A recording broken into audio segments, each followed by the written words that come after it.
وہ جہنم میں جہنمی جل رہے ہوں گے، اوپر جنتیوں کو دیکھیں گے اور کہیں گے ان افیض علینا من الماء او مما رزقکم اللہ، اور جنتیوں جو اللہ نے تمہیں پانی دیے، جو رزق دیے، تھوڑا سا نیچے ہماری طرف بھی بہا دو، ہم بھی چکھ لیں۔ ادھر تو آگ ہے، تکلیفیں ہیں، دکھ ہیں، اذیتیں ہیں، مصائب ہیں، تھوڑا سا پانی نیچے پھینک دو، رزق پھینک دو، ہم بھی چکھ لیں۔ جواب کیا آئے گا؟ سورہ اعراف ہے، اللہ کہتے ہیں، وہ کہیں گے ان اللہ حرمہما علی الکافرین، اللہ نے جنت کا پانی، جنت کا رزق کافروں پر حرام کر دیا ہوا ہے، یہ کافروں کو نہیں ملتا، جنت کی کوئی شے کافروں کو نہیں ملتی، جنت کس کو ملتی ہے؟ ایمان والوں کو۔ میں ایک مثال دیتا ہوں، شاید آپ کو یہ حدیث اور قرآن کی دلیل نہ سمجھ آئے، مثال سے بات اچھی طرح سمجھ آ جاتی ہے۔ ساری دنیا کی دولت، ساری کی ساری دنیا کی دولت اگر پروردگار سارے انسانوں سے لے کر ایک بندے کو دے دے، پوری دنیا کی دولت، مثال ہے یہ، اور یہ بندہ اس پوری کی پوری دنیا کی دولت کو لے کر مسجدیں بنا دے، مدرسے بنا دے، یتیم خانے بنا دے، فری ہسپتال بنا دے، ساری دنیا کی دولت کو انسانوں کی فلاح و بہبود کے اچھے سے اچھے اور نیک سے نیک کاموں میں خرچ کر دے، ایک روپیہ بھی کسی گندے کام میں خرچ نہ کرے، نہ اپنے لیے رکھے، نہ اپنے بیوی بچوں کے لیے رکھے، ساری کی ساری پوری دنیا کی دولت نیکی اور اچھائی کے کاموں میں خرچ کر دی اس نے۔ دیانتداری سے بتانا، اللہ کے گھر میں بیٹھے ہو، اگر اس کے پاس ایمان نہ ہوا تو اس کی ہمیشہ والی حقیقی زندگی اچھی اور بہتر ہو جائے گی۔ خرچ کیا اس نے؟ 1 کروڑ، 1 ارب، 1 کھرب، کیا خرچ کیا؟ پوری دنیا کی دولت خرچ کی، کسی گندے کام میں نہیں، ساری کی ساری اچھے کاموں میں خرچ کی، لیکن آخرت والی، ہمیشہ والی، حقیقی اور اصلی زندگی اچھی نہیں ہوئی۔ وہ کیسے ہوئی ہے؟ صرف ایمان سے، یا ایمان کے علاوہ آپ بھی ماشاءاللہ پڑھے لکھے لوگ ہیں، مجھے کوئی اور چیز بتا دو دنیا میں ایمان نہ ہو، ایمان کے بغیر فلانی چیز میری اور آپ کی، انسانوں کی زندگی کو اچھا بنا سکتی ہے، حقیقی زندگی کو کوئی ہے دنیا میں؟ میرے بھائیوں، اللہ کی قسم بڑے دکھ سے کہہ رہا ہوں، توجہ کرنا، بڑی سمجھنے والی بات ہے۔ انسانوں کی زندگی کا سب سے بڑا، سب سے اہم اور سب سے قیمتی، سب سے ضروری مسئلہ ہے جو سمجھانا چاہتا ہوں۔ اس وقت پوری دنیا میں بسنے والے 2 ارب مسلمان، آپ حیران ہوں گے، میں اللہ کے گھر میں کھڑا ہو کے کہہ رہا ہوں، 99.99% لوگ ایمان کی الگ بے بھی نہیں جانتے۔ ان بیچاروں کو پتہ ہی نہیں کہ ایمان کس چیز کا نام ہے، ایمان ہوتا ہے، ایمان کہتے کسے ہیں۔ آپ شاید کہیں گے ابھی بھی آپ مبالغہ کر رہے ہو، 99.99% کلمہ پڑھنے والے ان کو نہیں پتا ایمان کیا ہے۔ ہاں میرے بھائیوں، نہیں پتا ایمان کیا ہے، ابھی سمجھاؤں گا انشاءاللہ۔ 3 عقیدے ہیں مسلمان امت میں، 3 عقیدے ہیں مسلمان امت میں جو ایمان کے بارے میں پائے جاتے ہیں کہ ایمان کیا ہے، اور تینوں کے تینوں غلط ہیں۔ جن کو مسلمان ایمان بنائے بیٹھے ہیں وہ ایمان ہے ہی نہیں۔ تو آپ دیانتداری سے بتائیں، جس کو ایمان تک کا نہیں پتا ایمان کیا ہے، وہ ایمان والا بن سکتا ہے؟ کیسے بنے گا ایمان والا جس کو ایمان کا پتہ ہی نہیں کہ ایمان کیا ہے کس کو؟ تو جو ایمان والا نہیں بنے گا اس کی حقیقی زندگی اچھی ہو جائے گی؟ کوئی اور چیز ہے ایمان کے سوا جو اچھی کر دے حقیقی زندگی انسان کی؟ تو جس کو ایمان کا نہیں پتا میں کیسے مانوں؟ مجھے وجہ بتاؤ، کیسے مانوں کہ وہ بندہ تیری پیسے کا کام اپنی آخرت کو اچھا کرنے کے لیے کر رہا ہے؟ کیسے مانوں میں؟ اس کو تو ایمان کا نہیں پتا۔ 3 عقیدے ہیں مسلمانوں کے، تینوں ہی غلط۔ خلاصہ رکھ رہا ہوں آپ کے سامنے، اللہ اکبر۔ ایک عقیدہ ہے بندہ دل سے تصدیق کر دے کہ اسلام اللہ کا سچا اور برحق دین ہے، جو کچھ محمد الرسول اللہ صلی اللہ علیہ وسلم لے کر آئے دنیا میں وہ اللہ کا سچا دین ہے، حق اور برحق ہے. بس یہ دل سے تصدیق کر دے، زبان سے کلمہ پڑھے یا نہ پڑھے، جب دل میں تصدیق ہو گئی تو بندہ ایمان والا بن گیا. دل سے تصدیق کا نام ایمان ہے. میں نے اپنے گھر سے نہیں کہی یہ بات، حوالہ بھی دے دیتا ہوں، پڑھ لیں آپ جا کر. صحیح بخاری شریف کی شرح ہے عمدۃ القاری، علامہ بدر الدین عینی رحمہ اللہ کی یہ شرح ہے. انہوں نے اپنی اس شرح میں شروع میں لکھا ہے مسلمانوں کے ایک بہت بڑے طبقے کا نام لکھا ہے، اور نام لکھ کر کہا مسلمانوں کے اس طبقے کا یہ عقیدہ ہے کہ ایمان کسے کہتے ہیں؟ دل سے تصدیق کرنے کو. وَإِن لَمْ يُقِرَّ بِلِسَانِهِ ہی کے لفظ ہے، زبان سے اقرار نہ بھی کرے تو کوئی فرق نہیں پڑتا، بس دل سے تصدیق کر لے تو ایمان آ گیا. میرے بھائیو یہ عقیدہ غلط ہے. میں 10 آیتیں سنا سکتا ہوں اس کے غلط ہونے پر، صرف ایک آیت آپ یاد کر لیں، وقت ہی اتنا ہے، تھوڑا ہے. اللہ نے کہا قرآن میں 146 نمبر آیت ہے سورہ بقرہ کی، الذین آتیناہم الکتاب یعرفونہ کما یعرفون ابناءہم، جن لوگوں کو ہم نے کتاب دی، اہل کتاب یہود و نصارہ، وہ اسلام کو اور محمد الرسول اللہ صلی اللہ علیہ وسلم کو ایسے پہچانتے ہیں جیسے اپنے بیٹوں کو پہچانتے ہیں. دنیا میں کسی شخص کو اپنے بیٹے کے بیٹا ہونے میں شک ہوتا ہے؟ شک ہو جائے تو دنیا کا سسٹم چل سکتا ہے؟ جس طرح بیٹے کے بیٹا ہونے پر یقین ہے نا، کائنات کا رب گواہی دے رہا ہے. میں کسی پروفیسر کی بات نہیں نقل کر رہا، کسی امام یا پیر کی بات نہیں نقل کر رہا، کسی اینکر کی بات نہیں سنا رہا. آسمانوں والا رب گواہی دے رہا ہے قرآن میں کہ اہل کتاب کو یقین ہے کہ اسلام اللہ کا سچا دین اور محمد صلی اللہ علیہ وسلم اللہ کے سچے اور آخری نبی. تو کیا خیال ہے پھر یہودی اور عیسائی ان کو ایمان والا مان لینا چاہیے؟ ان کے دل میں یقین ہے کہ نہیں اسلام کے سچا ہونے پر؟ محمد الرسول اللہ صلی اللہ علیہ وسلم کے اللہ کا آخری نبی اور رسول ہونے پر یقین ہے کہ نہیں؟ ان کے یقین کی گواہی رب نے دی ہے، قرآن میں لکھی ہوئی ہے. اگر وہ یقین کے باوجود ایمان والے نہیں بنے، آپ ان کو مومن ماننے کے لیے تیار نہیں ہیں، تو پھر یہ سمجھ لو یہ عقیدہ ہی غلط ہے کہ اکیلے دل کی تصدیق سے بندہ ایمان والا بن جاتا ہے. دوسرا عقیدہ، یہ تقریباً ہماری پوری عوام کا، ماشاءاللہ اکثریت عوام کا یہی عقیدہ ہے. زبان سے لا الہ الا اللہ محمد الرسول اللہ کی گواہی دے دو، لا الہ الا اللہ کا اقرار کر دو. جس نے لا الہ الا اللہ محمد الرسول اللہ پڑھ لیا، پکا گھڑا مچھا سکے بند ایمان والا بن گیا. ایمان لا الہ پڑھنے کا نام ہے. یہ عقیدہ بھی غلط ہے میرے بھائی. حافظ بن حجر رحمۃ اللہ علیہ نے فتح الباری میں، علامہ بدر الدین عینی نے عمدۃ القاری میں یہ دونوں یہ عقیدے لکھے ہیں، اور ان کے مسلمان گروہوں کے نام بھی لکھے ہیں کہ ان کا یہ عقیدہ ہے. میں مسلمانوں کی بات کر رہا ہوں، کافروں کی نہیں. یہ عقیدہ بھی غلط ہے. اس کے غلط ہونے کی بھی بہت سی دلیلیں ہیں، صرف ایک دلیل یاد کر لیں. آیت میں سناتا ہوں آپ کو، 84 نمبر آیت ہے سورہ توبہ کی. آیت سننے سے پہلے تھوڑی سی بات سن لیں گے تو آیت سمجھ آ جائے گی. عبداللہ بن ابی منافقوں کا سردار تھا، مدینہ طیبہ میں کلمہ پڑھتا تھا، اور سینکڑوں ساتھی تھے جو اس کے کلمہ پڑھتے تھے مدینہ طیبہ میں. مر گیا یہ عبداللہ بن ابی. محمد الرسول اللہ صلی اللہ علیہ وسلم نے اپنا پہنا ہوا مبارک قمیص اتارا اور اسے کفن کے طور پر کفن کے نیچے جسم سے لگی ہوئی چادر بنا دیا. اسے رسول اللہ صلی اللہ علیہ وسلم نے اپنا مبارک لعاب عبداللہ بن ابی کے منہ میں ڈالا. خاتم النبیین نے اس کا جنازہ بھی پڑھا دیا. اس کو اپنے ہاتھوں سے قبر میں بھی اتار دیا. قبر پر کھڑے ہیں رسول اللہ صلی اللہ علیہ وسلم.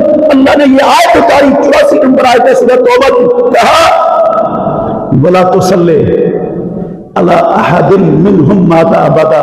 اے میرے محمد خاتم النبیین، آج تو آپ نے اس کا جنازہ پڑھ لیا. عبداللہ بن ابی، آئندہ ان منافقوں میں سے کوئی مرے تو خبردار کسی کا جنازہ نہیں پڑھانا. ولا تقم علی قبرہ، کسی کی قبر پر بھی کھڑے نہیں ہونا جاتا. کیوں؟ انہم، الفاظ پر غور کریں، انہم کفروا باللہ ورسولہ وماتوا وہم فاسقون. انہوں نے اللہ اور اللہ کے رسول کے ساتھ کفر کیا اور جب یہ مرتے ہیں تو نافرمان ہوتے ہیں. قرآن میں رب نے عبداللہ بن ابی اور اس کے ساتھیوں کو کافر کہا، کافر، حالانکہ وہ کیا کرتے تھے؟ کلمہ پڑھتے تھے، کلمہ پڑھتے تھے. اللہ نے کہا کافر ہے. اگر اکیلا کلمہ پڑھنے سے، اکیلا کلمہ پڑھنے کا نام ایمان ہوتا تو اللہ ان کو قرآن میں کافر کہتا؟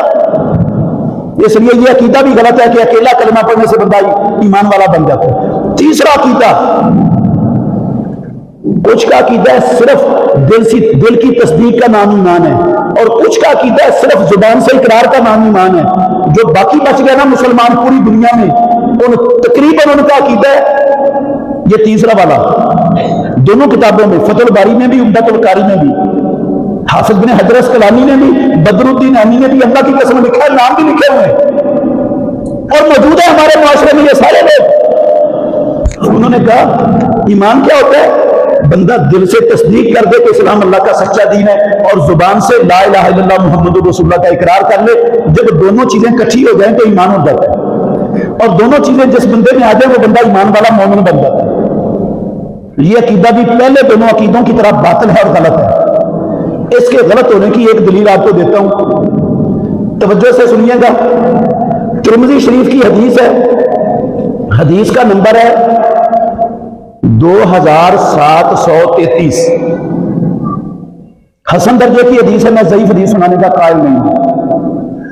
دو یہودی آئے رسول اللہ صلی اللہ علیہ وسلم کے پاس، کچھ سوالات کیے آپ سے، آپ نے ان کے سوالوں کے جواب دیے۔ جواب سن کر کہنے لگے نشہد انک نبی، اے محمد ہم دونوں یہودی گواہی دیتے ہیں آپ اللہ کے سچے نبی ہو۔ جو سوال کیے انہیں پتا تھا، ان کی کتابوں میں لکھے ہوئے تھے کہ ان سوالوں کا جواب نبی کے علاوہ کوئی دے نہیں سکتا، وہ پتا تھا ان کو، اور سوالوں کے جواب بھی پتا تھے ان کو۔ رسول اللہ صلی اللہ علیہ وسلم سے پوچھے آپ نے، ان کے علم کے مطابق جو جواب تھا وہ صحیح جواب دے دیے، ان کو یقین آ گیا کہ محمد اللہ کے سچے نبی ہیں۔ کہنے لگے نشہد انک نبی، ہم گواہی دیتے ہیں آپ اللہ کے نبی ہو۔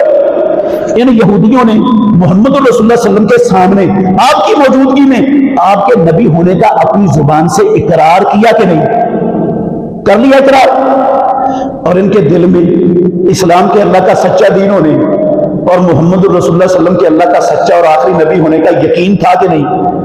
میں نے پہلے آیت سنائی ہے، دل میں یقین بھی تھا، زبان سے اقرار بھی کر لیا، دونوں چیزیں جمع ہو گئی۔ کیا میرے اور آپ کے نبی محمد رسول اللہ صلی اللہ علیہ وسلم نے انہیں ایمان والا مان لیا، دے دیا ایمان کا سرٹیفکیٹ ان دونوں کو؟ کیا لفظ بولے رسول اللہ صلی اللہ علیہ وسلم نے؟ یاد کر لو میرے محترم بھائیو، اگر ایمان کو سمجھنا چاہتے ہو، پیارے پیغمبر نے کہا فما یمنعکم ان تتبعونی، اور یہودیو اگر تم میرے سامنے میرے نبی ہونے کا اقرار کرتے ہو تو پھر میری اتباع کرنے میں تمہیں رکاوٹ کیا ہے؟ پھر میری اتباع کیوں نہیں کرتے؟ میرے نقشے قدم پر کیوں نہیں چلتے؟ میری بات کیوں نہیں مانتے؟ میری اتباع بھی تو کرو۔ اس سے کیا ثابت ہوا؟ بندے کے دل میں یقین ہو کہ اسلام اللہ کا سچا اور برحق دین ہے، زبان سے لا الہ الا اللہ محمد رسول اللہ کا اقرار کرے، اور امام الانبیاء کی اتباع کرے۔ جب تین چیزیں جمع ہوں گی تو پھر کیا بنے گا؟ پھر کیا بنے گا؟ ایمان۔ دل سے تصدیق بھی ہو، زبان سے اقرار بھی ہو، اور خاتم النبیین کی اتباع ہو، پھر ایمان بنتا ہے۔ اور دو مثالیں دے کر میری بات انشاءاللہ ختم ہو جائے گی، آپ نے غور کرنا ہے ان پر، مسئلہ بھی سمجھنے کی کوشش کرنی ہے۔ میرے بھائیو، ہماری ماں عائشہ صدیقہ، یہ پہلی مثال دے رہا ہوں، ہماری ماں عائشہ صدیقہ سے پوچھا، صحیح بخاری میں حدیث ہے، رسول اللہ صلی اللہ علیہ وسلم جب گھر میں ہوتے تھے تو آپ کے معمولات کیا ہوتے تھے؟ آپ کیا مصروفیت کیا ہوتی تھی رسول اللہ صلی اللہ علیہ وسلم کی؟ کہتی ہیں کانا فی محنت اہلہ، رسول اللہ صلی اللہ علیہ وسلم جب گھر میں ہوتے نا تو گھر والوں کے کام کاج میں ہاتھ بٹاتے تھے۔ فیضا سمع الاذان خرج، جو ہی اللہ کے نبی آواز سنتے ہر کام اسی جگہ پہ رکھتے اور نماز کے لیے چل پڑتے، باجماعت نماز کے لیے نکل جاتے۔ ایک روایت میں لفظ ہے، ہمیں ایسا لگتا جیسے اللہ کے نبی کی اور ہماری جان پہچان ہے، ہم اجنبی لوگ ہیں رسول اللہ صلی اللہ علیہ وسلم سے۔ آپ کی ساری دھیان، ساری توجہ نماز جماعت کی طرف ہو جاتی، اذان سنتے ہی رسول اللہ کی۔ بیمار ہو گئے آپ، شدید تکلیف ہے رسول اللہ صلی اللہ علیہ وسلم کو، صحیح بخاری کی حدیث ہے یہ بھی، بے ہوش ہو گئے، کچھ دیر بے ہوش پڑے رہے رسول اللہ صلی اللہ علیہ وسلم، ہوش آئی نا تو سب سے پہلا لفظ ہی یہ تھا آپ کی زبان پر، اصل الناس، کیا لوگوں نے نماز پڑھ لی، جماعت ہو گئی؟ کہا نہیں اللہ کے نبی، لوگ آپ کا انتظار کر رہے ہیں۔ آپ نے کہا اچھا پھر پانی لاؤ، پانی کا ٹب لایا گیا، اور رسول اللہ صلی اللہ علیہ وسلم اٹھ کر بیٹھ گئے، آپ نے غسل کیا، غسل کر کے نماز کے لیے اٹھے دوبارہ بے ہوشی طاری ہو گئی، پھر گر پڑے، پھر بے ہوش پڑے ہوئے۔ کچھ دیر بعد جب ہوش آیا پھر پوچھا اصل الناس و جماعت ہو گئی کیا؟ کہا نہیں اللہ کے نبی آپ کا انتظار ہو رہا ہے۔ دوبارہ پانی منگوایا، صحیح بخاری کے الفاظ کا ترجمہ کر رہا ہوں، میرا کوئی لفظ نہیں۔ دوبارہ پانی منگوایا، غسل کیا، نماز کے لیے اٹھے، تیسری مرتبہ پھر بے ہوشی طاری ہو گئی، پھر گر پڑے۔ دیانتداری سے بتانا، اللہ کے گھر میں بیٹھے ہو، بندہ معمولی تکلیف سے بے ہوش ہوتا ہے؟ کب بے ہوش ہوتا ہے؟ جب تکلیف انسان کی برداشت سے زیادہ ہو جائے۔ شدید تکلیف ہے رسول اللہ صلی اللہ علیہ وسلم کو، اس تکلیف کی اتنی شدت میں امام الانبیاء کو فکر ہے باجماعت نماز کا، کسی شے کا فکر نہیں، باجماعت نماز کا فکر ہے۔ بار بار یہی پوچھ رہے ہوش میں آنے پر، جب تیسری مرتبہ ہوش آیا نا، کچھ تکلیف کی شدت میں کمی محسوس کی امام الانبیاء نے، آپ نے کہا مجھے مسجد میں لے جاؤ۔ ایک کندھے کو حضرت عباس، دوسرے کو حضرت علی نے سہارا دیا، مسجد میں لے جا رہے ہیں۔ صحیح بخاری کے لفظ ہے میرے بھائیوں، پیارے پیغمبر کے دونوں پاؤں زمین پر گھسٹتے جا رہے ہیں اور زمین پر لہمیں کھینچی جا رہی ہیں۔ اتنی سخت نہیں تھی رسول اللہ صلی اللہ علیہ وسلم کے جسم اطہر میں، اپنا پاؤں خود اٹھا کے آگے رکھ سکتے، دو بندوں کے سہارے سے گھسٹتے ہوئے پاؤں لے کر خاتم النبیین باجماعت نماز کے لیے مسجد جا رہے ہیں۔ میرے بھائیوں مسئلہ سمجھانے کے لیے میں نے مثال دیا، ناراض نہیں ہونا، اللہ کی قسم میں کسی پر کام نہیں کر رہا، نہ میں آپ کا دشمن ہوں نہ آپ میرے دشمن ہیں، میں آپ کا بھلا چاہتا ہوں، اس لیے غور کرنا ٹھنڈے دل سے اس بات پر۔ اللہ اکبر۔ آج گجرانوالہ ضلع میں، آپ گجرانوالہ کے رہنے والے ہیں، پورے پاکستان میں میں دعوے سے کہتا ہوں کوئی ایسی آبادی اور کوئی ایسا محلہ آپ کو نہیں ملے گا جس آبادی اور محلے میں رہنے والوں کو اذان کی آواز سنائی نہ دیتی ہو۔ یہ ہے کوئی ایسا محلہ اور ایسی آبادی؟ کوئی محلہ کوئی آبادی نہیں ملے گی جہاں کے رہنے والوں کو اذان کی آواز نہ، اذانیں ہوتی ہیں سنتے ہیں۔ دیانتداری سے بتانا، آپ گجرانوالہ کے رہنے والے ہو، گجرانوالہ میں کتنی مارکیٹوں میں دکانوں کے شٹر ڈاؤن ہو جاتے ہیں، کتنے سرکاری اور غیر سرکاری دفاتر جہاں چلتے ہوئے قدم رک جاتے ہیں اور سب لوگ نماز کی تیاری میں لگ جاتے ہیں، کتنے ہمارے محلوں میں ہمارے بچوں کی اکیڈمیاں، tuition centre, primary school, high school, middle school, colleges, یونیورسٹیاں، کتنے تعلیمی ادارے ہیں جہاں اذان سنتی ہے، اساتذہ بھی، طلبہ بھی، بچے مسلمانوں کے، استاد بھی مسلمان، بچے بھی مسلمان، عملہ بھی مسلمان، کتنے لوگ ہیں جو سب کو چھوڑ کر نماز کی تیاری میں لگ جاتے، نماز کے لیے چل پڑتے۔ ہاں اللہ کے گھر میں کھڑا ہو کر کہہ رہا ہوں، بے شمار مسلمان ایسے ہیں اذان سن کر ٹس سے مس بھی نہیں ہوتے، ان کے کان پر جوں تک بھی نہیں ریلتی۔ اکثریت ایسی ہے ہمارے معاشرے میں، ٹس سے مس نہیں ہوتے ہیں، تو اہل حدیث، اہل سنت، مسلمان، محبان مصطفیٰ، عاشق رسول، غلام مصطفیٰ، پتہ نہیں کیا کیا کچھ، لیکن اذان سن کر کان پر جوں تک نہیں ریلتی۔ پورے کا پورا معاشرہ ہمارا بے نمازوں سے اٹا پڑا، بڑا پڑا، بے نمازوں سے بڑا پڑا، بڑا پڑا۔ یہ جتنے بے نماز ہیں، میں ان سارے بے نمازوں کے متعلق حسن ظن رکھتا ہوں۔ اللہ نے ہمیں حسن ظن رکھنے کا حکم دیا، بدگمانی نہیں کرنی چاہیے۔ یہ سب کے سب ماشاءاللہ پورے بے نماز، سب کے دل میں یقین ہے اسلام اللہ کا سچا اور برحق دین ہے، اور یہ سارے کے سارے ماشاءاللہ زبان سے کلمہ بھی پڑھتے ہیں۔ دیانتداری سے بتاؤ، اللہ کے گھر میں بیٹھے ہیں، کیا یہ محمد الرسول اللہ کی اتباع کرتے ہیں؟ ہاں کرتے ہیں اللہ کے نبی کی اتباع؟ دل میں یقین یہودیوں عیسائیوں کے تھا کہ نہیں؟ میں نے آیت سنائی ہے، دل میں یقین تھا کہ اسلام اللہ کا سچا دین ہے، یہودیوں کو بھی یقین تھا، عیسائیوں کو بھی یقین تھا، اور کلمہ پڑھنے والے، اقرار کرنے والے ان میں تھے کہ نہیں تھے؟ میں نے آیت حدیث سنائی آپ کو، کلمہ پڑھنے والے بھی تھے، دونوں چیزیں ان میں بھی موجود تھی۔ کافر کیوں ہیں وہ؟ یہودی کے یہودی کیوں، عیسائی کے عیسائی کیوں؟ بتائیں کافر کیوں تھے؟ ان کے یقین کی گواہی رب نے قرآن میں لکھی ہے، میرے اور آپ کے یقین کی گواہی قرآن میں نہیں ہے۔ انہوں نے محمد الرسول اللہ کے سامنے کلمے کا اقرار کیا، میں نے اور آپ نے اللہ کے نبی کے سامنے اقرار نہیں کیا، وہ پھر بھی کافر کیوں؟ کافر یہودی کیوں کافر؟ بتائیں۔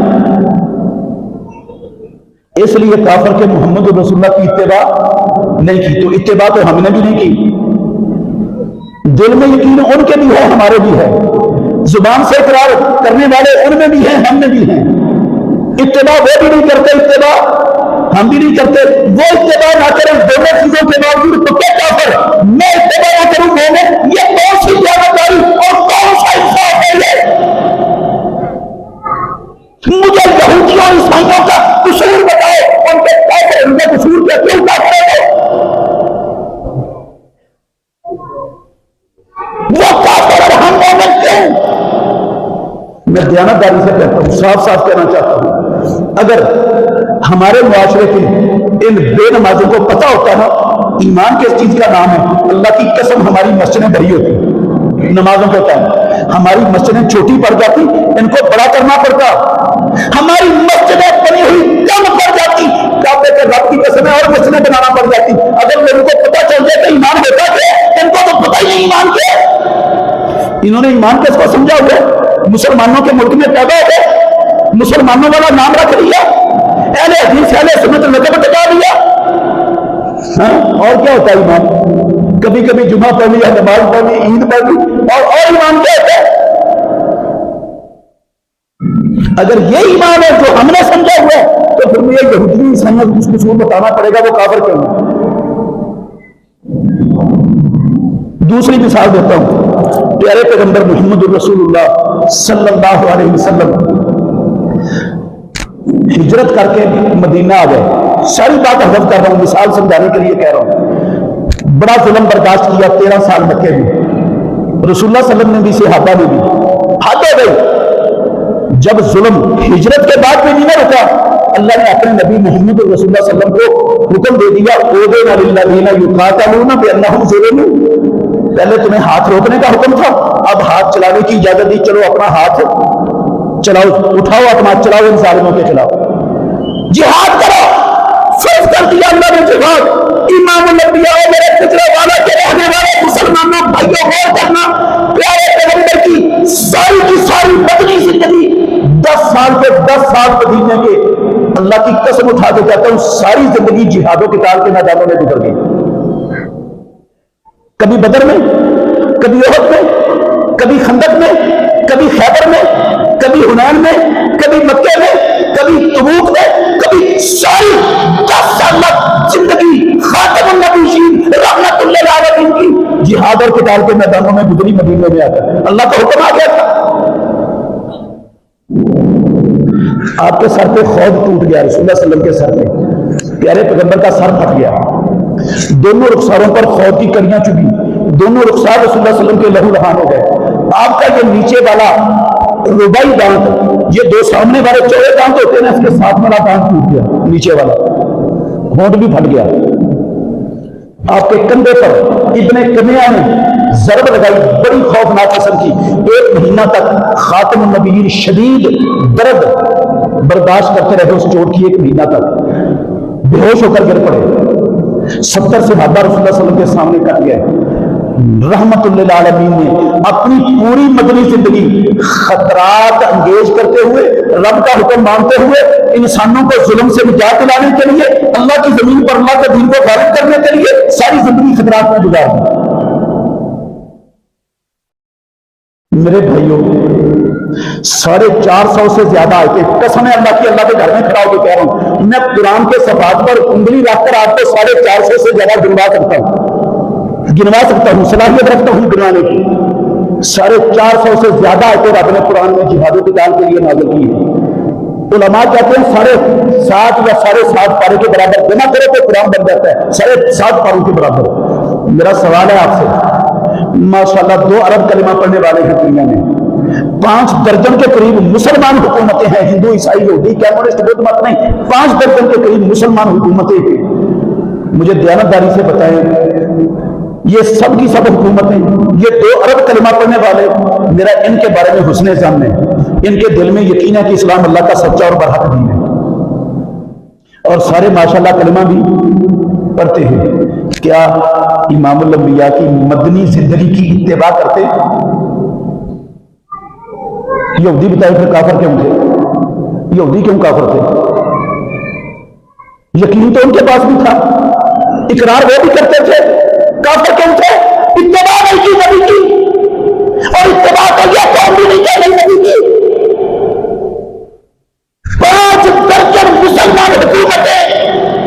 اللہ کی میرا دل چھلنی ہے، اس لیے میں اپنے دکھ کا اظہار کر رہا ہوں آپ کے سامنے۔ 5 درجن مسلمان حکومتیں، 85 لاکھ مسلمانوں کی ریگولر آرمی دنیا میں، کتنی؟ 85 لاکھ ریگولر آرمی مسلمانوں کی، 85 لاکھ۔ یہودیوں کی ساری دنیا میں تعداد 80 لاکھ ہے، ان سے زیادہ تعداد صرف مسلمانوں کی ریگولر آرمی کی ہے۔ اور فلسطین میں، غزہ میں، وہ دنیا کے سب سے بڑا اسلام کے مسلمانوں کے دشمن، دنیا میں اللہ کی توہین کرنے والے، اللہ کے نبیوں کے قتل کرنے والے، دنیا کے سب سے بڑے فسادی دہشت گرد یہودی، وہ ان پر ظلم و ستم کے پہاڑ توڑ رہے ہیں۔ بڑے دکھ سے کہہ رہا ہوں، محمد رسول اللہ کی ساری زندگی خطرات انگیز کرتے ہوئے گزر گئی مدنی زندگی، اور کتنی حکومتیں ہیں جو محمد رسول اللہ کی مدنی زندگی کی اتباع کرنے کے لیے کھڑی ہیں۔ ان 5 درجن 60 مسلمان حکومتوں میں سے ایک حکومت بھی ایک قدم عملی طور پر اللہ کی قسم ان کے ہاتھ میں ان کی مدد کے لیے نہیں اٹھایا، ایک قدم نہیں اٹھایا۔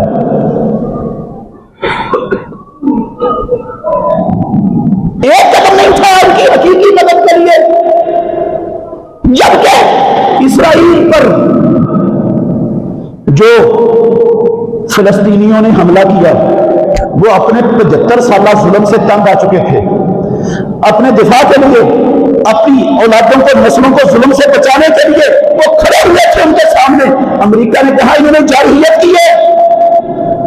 امریکہ کا دہشت گرد صدر، اس دور کا فرعون، وہ خود چل کر تل ابیب پہنچا، اس کا وزیر خارجہ تل ابیب پہنچا، اور برطانیہ کے وزیر خارجہ تل ابیب پہنچا۔ پورے یورپ نے اللہ کی قسم اعلانیہ، اسرائیل کی اعلانیہ حمایت کا اعلان کیا۔ برطانیہ نے بھی، امریکہ نے بھی، پورے یورپ نے بھی، ساری دنیا کفر اعلانیہ۔ ان کے فوجی بھی لگے اسرائیل کے فوجیوں کے ساتھ، ان کی ٹیکنالوجی بھی استعمال ہو رہی، ان کے سارے ہتھیار بھی استعمال ہو رہے، مسلمانوں کی نسل کشی کرنے کے لیے غزہ کی پٹی پر ساری دنیا کفر اعلانیہ طور پر یہ مسلمانوں کی نسل کشی کرنے کا عمل کر رہی ہے۔ 5 درجن مسلمان حکومتیں، 2 ارب مسلمان اپنے نبی محمد رسول اللہ کی اتباع کرنے کے لیے تیار ہی نہیں۔ اور پھر ہیں کون؟ مومن، اہل حدیث، اہل سنت، عاشقان رسول، غلامان مصطفیٰ، صدقے یا رسول اللہ، دعائیں یا رسول اللہ، قربان یا رسول اللہ ہیں۔ آپ کے فرمان پر جان بھی قربان ہے۔ کیا قربان ہے؟ کیا کیا تم نے دنیا میں ان مظلوموں کے لیے؟ ان کے معصوم چھوٹے چھوٹے پھول کلیوں جیسے بچے، ان کی لاشوں کے ڈھیر لگے ہوئے ہیں۔ اللہ کی قسم کسی کو پرواہ نہیں، احساس ہی نہیں۔ اللہ اکبر۔ آخری بات اور ختم ہو گئی میری بات، فیصلہ آپ نے کرنا ہے۔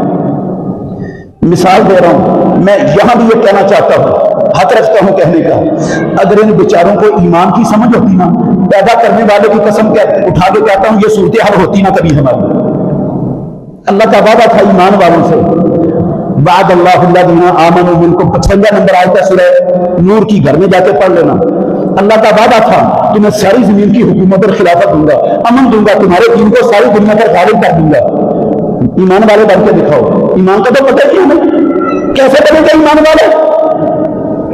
کیسے رب کا وعدہ بے ایمانوں پر رب کا وعدہ پورا ہو جائے؟ کیسے ہو جائے؟ اس کا وعدہ بے ایمانوں سے نہیں ہے، لولا لنگڑا ایمان اور اسلام لیے پھرنے والوں سے نہیں ہے رب کا یہ وعدہ، اس کا وعدہ ہے حقیقی ایمان والوں سے۔ بڑے دکھ سے کہتا ہوں، یہ جو لولا لنگڑا ایمان 2 ارب مسلمان لیے پھرتے ہیں، لولا لنگڑا ایمان، یہ تو ہمیں IMF کے ان مستندوں، نفندوں، اسلام دشمنوں، مسلمان دشمنوں کی غلامی سے نجات نہیں دلا سکتا۔ یہ میرا اور آپ کا لولا لنگڑا ایمان، یہ ہمیں جہنم سے بچانے کے کام آئے گا۔ اس ایمان میں کوئی اتنی طاقت نہیں، یہ چند مستندوں کی غلامی سے ہمیں آزادی دلا دے، یہ جہنم سے کیا آزادی دلائے گا؟ یہ میرا اور آپ کا مولا نگرا ایمان 2 ارب مسلمانوں کا، یہ ہمیں اپنی چھوٹی چھوٹی خطیوں میں اپنا اختیار چلانے کی اجازت نہیں دیتا، وہ ہمیں جنت کا باعث کیسے بنا دے گا؟ ہمارا تو ایمان ہی بڑا بڑا بے جان ہے، جان ہے ہی نہیں، 2 ارب مسلمانوں کا ایمان ہے صرف ہے۔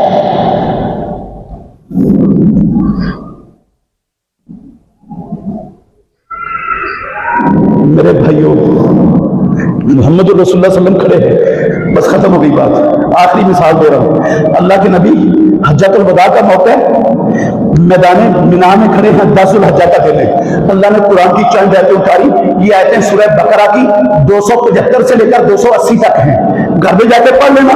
اللہ نے ان میں سود کو حرام کیا، اللہ کے نبی نے صحیح مسلم شریف کی حدیث میں لفظ ہے، وہی کھڑے کھڑے خطبہ دیا اور کہا لوگوں جاہلیت کا سارا سود محمد کے قدموں کے نیچے دفن، ختم آج کے بعد۔ اور سب سے پہلا سود جس کے خاتمے کا میں اعلان کر رہا ہوں، میرے چچا عباس بن عبد المطلب کا سود ہے، سارے کا سارا ختم، لفظ ہے سارے کا سارا ختم۔ اس کا مطلب ہے 1 روپیہ سود کا نہ آج کے بعد کسی سے لینا، نہ کسی کو میرا، سب ختم۔ پھر میرا سوال ہے، اللہ کے نبی پر رب کا حکم آیا، اللہ کے نبی نے دیر نہیں لگائی، فوری طور پر عمل کر کے دکھا دیا۔ اللہ کے نبی کی زندگی ہے یہ۔ مسلمانوں کو کیا اللہ اور اللہ کے رسول کے احکام کا پتہ کہ نہیں؟ سورہ رام ہے۔ مجھے 5 درجن مسلمان حکومتوں سے صرف ایک حکومت کا نام بتا دو جس نے نبی کی اتباع میں یہ کہا ہو، یہ اعلان کیا ہو ہمارا مسلمانوں کا ملک ہے، 1 پیاری پیسہ سود کا نہ کسی سے لیں گے نہ کسی کو دیں گے۔ ایک ملک کا نام بتا دو، ایک ملک کا نام بتاؤ مجھے۔ اللہ کی قسم نہیں بتا سکتے آپ، ہے ہی نہیں دنیا میں، ہے ہی نہیں۔ کہاں نبی کی اتباع؟ دل میں یقین بھی ہے، زبان سے اقرار بھی ہے، لیکن نبی کی اتباع کا نام و نشان بھی نہیں۔ اور ہیں کون؟ ایمان والے مومن۔ میں کیسے مانوں ان کو ایمان کا پتہ ہے؟ اللہ نے قرآن میں لکھا یا ایھا الذین آمنوا اتقوا اللہ وذروا ما بقی من الربا ان کنتم مؤمنین۔ او ایمان والو، اللہ نے سود حرام کر دیا، رب سے ڈر جاؤ، جو لین دین باقی ہے سارا ختم، چھوڑ دو آج کے بعد۔ اللہ کے نبی نے چھوڑ دیا، تم بھی چھوڑ دو، ان کنتم مؤمنین، اگر تم کون ہو؟ ایمان والے۔ اس کا مطلب ہے ایمان اور سود دونوں چیزیں ساتھ ساتھ چل، اور ہمارا پورے کا پورا سسٹم سود کے اندر جکڑا ہوا ہے۔ پوری قوم سودی کاروبار میں جکڑی پڑی ہے، سودی کاروبار سے محبت ہے ہمیں۔ یہ سارے سودی بینک اللہ اور اللہ کے رسول کے خلاف محاذ جنگ ہیں۔ ان بینکوں کے اندر جتنے ملازم ہیں کون ہیں؟ ہمارے بچے، ہمارے بھائی، ہمارے بیٹے، ہمارے چاچے تائے، ہمارے خاندانوں کے چشم و چراغ ان بینکوں کو چلا رہے ہیں، جو 24 گھنٹے اپنے رب اور اپنے رسول کے خلاف جنگ لڑ رہے ہیں۔ ایمان اسی کا نام ہے، جو رب کے خلاف اور رسول کے خلاف ہر وقت جنگ میں مصروف ہو، اعلیٰ درجے کا مومن ہوتا ہے نا وہ۔ میں کیسے مانوں ان کو ایمان کا پتہ ہے؟ اور جس کو ایمان کا پتہ نہیں وہ 1 پیاری پیسے کا کام کر رہا ہے اپنی حقیقی زندگی کو اچھا کرنے کے لیے، کیسے مانوں میں؟ تو میرے بھائیو آئیے، یہ زندگی بہت تھوڑی ہے، قسم ہے اللہ کی، دھوکے کے سامان کے سوا کچھ نہیں ہے۔ جو اللہ نے میرے اور آپ کے مقدر میں جو مفاد دنیا کا لکھا ہوا ہے نا، پیدا کرنے والے کی قسم ایک چیز بھی چھوڑ کے نہیں جائیں گے، وہ سارا فائدہ اٹھائیں گے، اور جو نہیں لکھا وہ ملنے والا نہیں ہے کبھی بھی، جو مرضی کر لیں۔ چھوڑیں اس کو، یہ کام ہمارا نہیں، یہ کام ہمارے رب کا ہے، اس نے ہمیں دینا دنیا کی چیزیں جو طے کر دی ہیں، وسائل بھی پیدا کر دینے ہیں اور رشتے بھی دے دینے ہیں۔ ہمارے کرنے کا کام یہ ہے اللہ کی زمین پر اللہ کے دین کو غالب کریں، محمد رسول اللہ صلی اللہ علیہ وسلم کے پرچم کو لہرائیں، ساری دنیا کی انسانیت کو ظلم و ستم سے نجات دلائیں، انسانوں کی غلامی سے نکال کر رب کی غلامی میں لا کر کھڑا کریں۔ یہ میرے اور آپ کا فکر ہمیں اس کی ہونی چاہیے، اور اس کی فکر آج کسی کو نہیں ہے فکر۔ ہر ایک کو اپنے پیٹ کی فکر ہے، اپنے مفاد کی فکر ہے، اپنی ذات سے آگے کچھ سوچنے کے لیے تیار ہی نہیں ہے۔ اللہ ہمیں سمجھنے اور عمل کرنے کی توفیق عطا فرمائے۔ آخر دعوانا الحمدللہ رب العالمین۔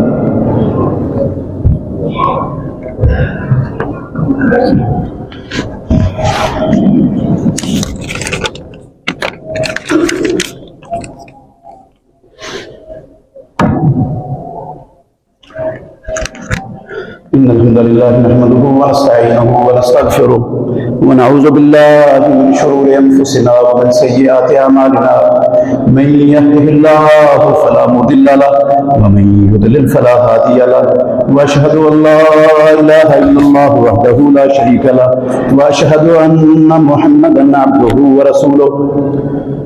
جیسا کہ آپ کو پتہ ہے کہ اسرائیل فلسطین پر ظلم کر رہا ہے، جو کہ دن بدن بڑھتا جا رہا ہے، تو جہاں بیٹھے ہمارا کیا حق ہے بنتا ہے؟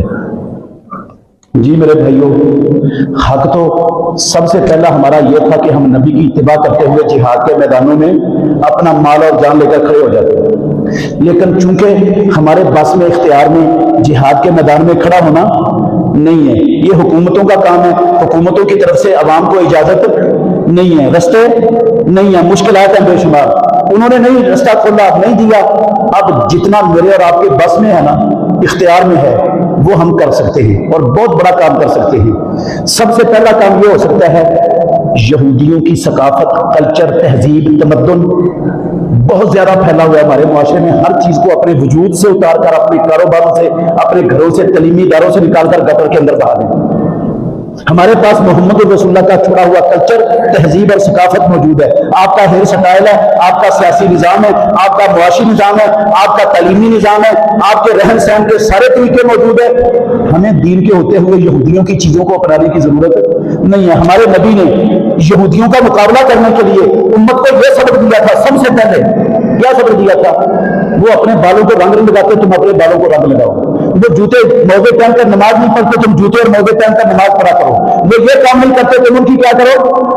مخالفت کیا کرو۔ ہر کام میں یہودیوں کی مخالفت کرنے کی تربیت رسول اللہ صلی اللہ علیہ وسلم کرتے تھے، لیکن ہمارا ہیئر سٹائل بھی، ہمارا لباس بھی، ہمارے گھروں کا ماحول بھی، ہمارے تعلیمی اداروں کا نصاب بھی، ہمارا سیاسی نظام بھی، ہمارا معاشی نظام بھی پورے کا پورا اللہ کی قسم یہودی کلچر کے اندر ڈوبا پڑا ہے۔ چھوڑے ہم، ہر بندہ چھوڑ سکتا ہے، اس کے لیے حکومتوں کی مدد کی ضرورت نہیں ہے، لیکن ہم نہیں چھوڑنے کے لیے تیار۔ ادھر سے سنتے ہیں، ادھر سے نکال دیتے ہیں، ایسا سن کر جو پلے پڑتی ہے نا بات، آپ کی بات نہیں کر رہا، ساری امت کا رونا رو رہا ہوں، جو پلے پڑ جاتی ہے نا خطبے میں، جمعے میں، مسجد کے دروازے سے نکلتے ہوئے ہر شہر جان کر چلے جاتے ہیں وہیں پر، کہتے ہیں مولوی صاحب گلا تو جلیاں نے، ٹھیک ہے گلا تو ہڑیاں، لیکن مسیت جو بھی نہیں ہے، مسیت تو باہر نہیں چلتی ہے، انہوں اتنے مسیتیں رکھو، سنیا تو ہڑیاں اتنی چھڑ کے چلے ہیں، سام کے رکھو انہیں گلا میں، یہ مسیت جو بھی ہے، قسم اللہ کی یہ کیفیت ہے ہمارے معاشرے کی۔ دوسرا کام یہ پڑا ہے کاغذ میرے پاس، یہ یہودیوں کی ساری پروڈکٹس ہمارے ملک میں ہر بندہ ان کو پسند کرتا ہے اور ہر بندے کے گھر میں یہ پروڈکٹس چلتی ہیں۔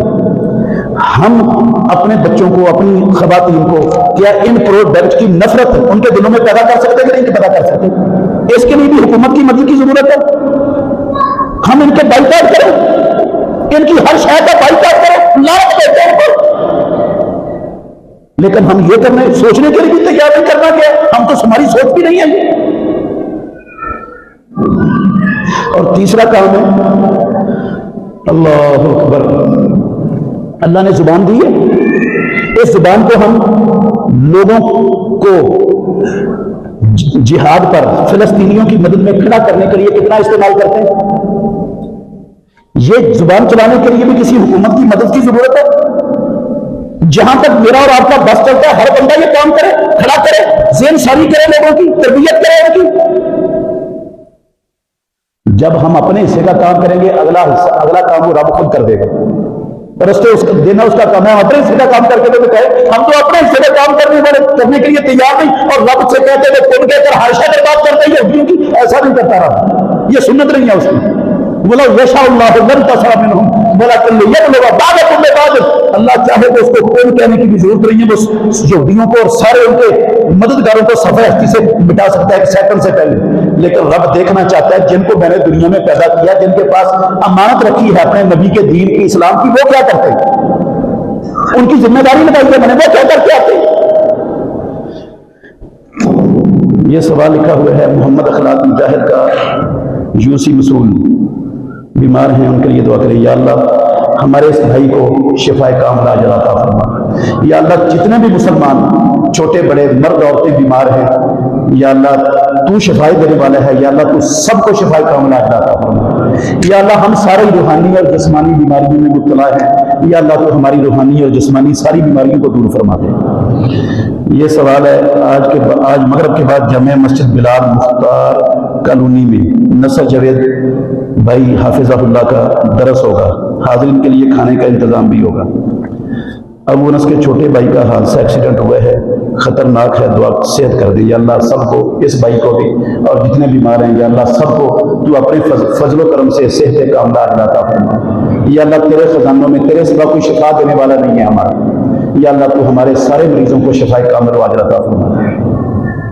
اللهم صل على محمد وعلى ال محمد كما صليت على ابراهيم وعلى ال ابراهيم انك حميد مجيد اللهم بارك على محمد وعلى ال محمد كما باركت على ابراهيم وعلى ال ابراهيم انك حميد مجيد اللهم اعز الاسلام والمسلمين اللهم انصر الاسلام والمسلمين اللهم انصر من نصر دين محمد صلى الله عليه وسلم واجعلنا منهم واخذل من خذل دين محمد صلى الله عليه وسلم ولا تجعلنا منهم اللهم قاتل الكفرة الذين يصدون عن سبيلك ويكذبون رسلك ويقاتلون أولياءك اللهم خالف بين كلمتهم وزلزل أقدامهم وشتت شملهم ومزق جمعهم ودمر ديارهم وخرب بنيانهم وأطفئ نيرانهم وأنزل عليهم بأسك الذي لا ترده عن القوم المجرمين اللهم عليك بالطغاة من اليهوديين اللهم عليك بالطغاة من الأمريكيين اللهم عليك بالطغاة من الهندوسيين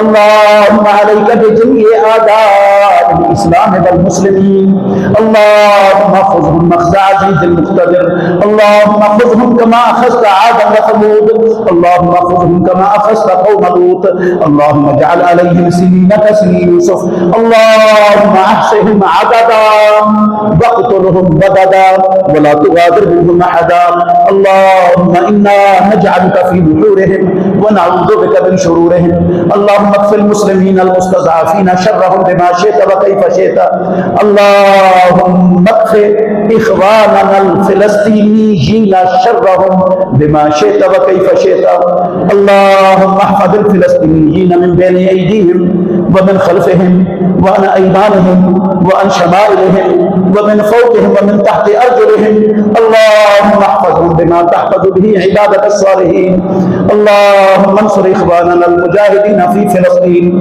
اللهم انصر إخواننا المجاهدين في فلسطين وفي كل مكان اللهم انصرهم نصرا موزرا اللهم افتح لهم فتحا قريبا اللهم أيدهم بجنود الملائكة اللهم ثبت أقدامهم وثبت رميهم اللهم انزل السكينة في قلوبهم وانصرهم على القوم الكافرين وانصرهم على القوم الغاشمين وانصرهم على القوم الظالمين ربنا لا تجعلنا فتنة للقوم الظالمين ونجنا برحمتك من القوم الكافرين اللهم استر عوراتنا وآمن رواتنا وتقبل توباتنا واغفر حوباتنا وعد علينا بخير يا أكرم المكرمين سبحان ربك رب العزة عما يصفون وسلام على المرسلين والحمد لله رب العالمين